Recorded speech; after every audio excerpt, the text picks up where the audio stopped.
ibadege la yebe division ma ena ye Gulu West watiki luchu maroma ngwen luchu angwen ni watiki Honorable Jar Martin Mapenduzi, watiki Honorable Robinson Ugeri, watiki Honorable Lalrui, watiki Honorable Bosnick Otim Onyo Otim William. Category angwen ni lubol kui one watiki category angwen.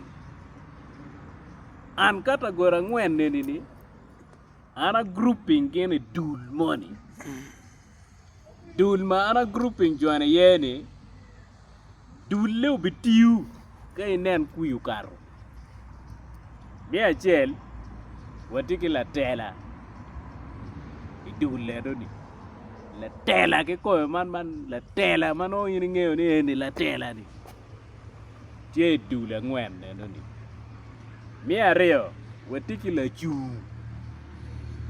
wero mabiru ka chu ni tie dule no ni. Mi adek watiki la chat will la chat watiki gi kenyo ke mi agikene watiki la will la chu la tela la chat ke la will kin jo angwen no ni. In machao la bol kui ina yedong miere nen anga ke kome mala chung la chung nen no ket matikwede ket ma presenting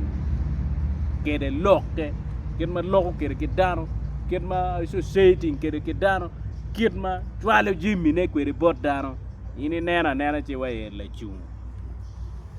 wan watiki lutela la tela ubedo nget maparo pilwak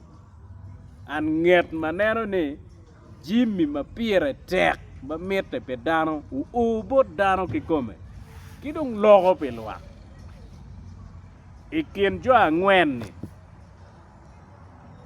nget madong raj loyo ena ye la chung bedo nget mabino bini kin lutela ni en bene la itia contesting ero no en ti la chung te loke ni bino ni wek luak ko nen ni en bene romo gino moni luak ke ken ko bino ni wek joma malo ko nen ni en bene luak ke tie eno la chung ti ngero moma ka kuyu karo expecting something from the government kono porro kono poporo ena ye la chung uberu ngero moma miro ni kitimme gino mo after chung ne eno ni mene kin la chung ke la tela wadok do business watiki kore lu chung mone mageno bieno ka chung bino mere ka contesting wege gini chat kui gio aden ibera gordaro kain gordaro ko bere pung gordaro ko la lia ko kwene wek ene nyut ko ponen nene dano mare matek ko twal wek bia chara ko wot mabe inen la chumoni ba ride kanya dano tek ye neno ni weng ni in perom goyo ngero mone ki constituency mone nyoy district mone ere ride chere chungo kunu eno la chat will mero ni chere chung kwenye budane at the end mano don kui ti chalo digini charro gen pa jo mati kore ni weng bedi round table kuman waju bor ponen ni jalwe inen ka dal marke watin nini ria de wini nyermo resigning ria de wini ngermo kar ku yo no mi nger yo kar ero ngero kar ero en bene pe wa kikit ko ne mo pe bene che pe bene tero wa pil mo inen ngata por kuino ye yo mata pe bene chir we kot ni an ko ki ya kuina ko ki tim ngo ngete no ni la chat miere nyang mabe bor danu kai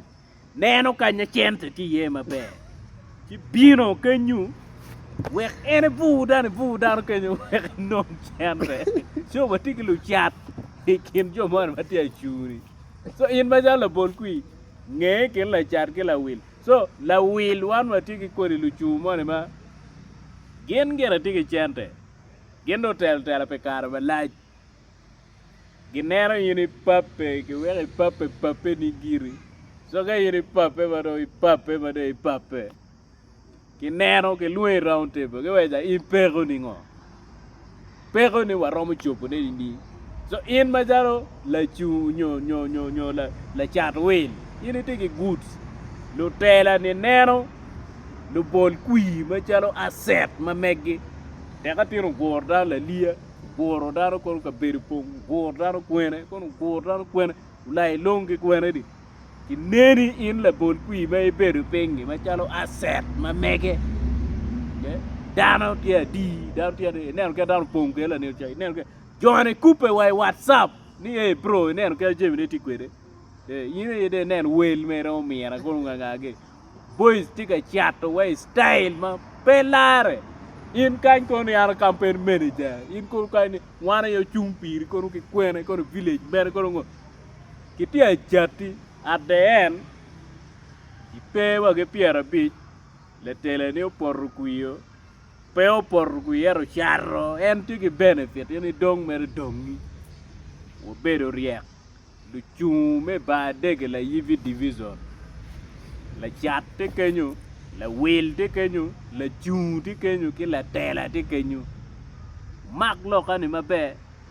te ka primary kar ko man ubitiu ki lokani ana fo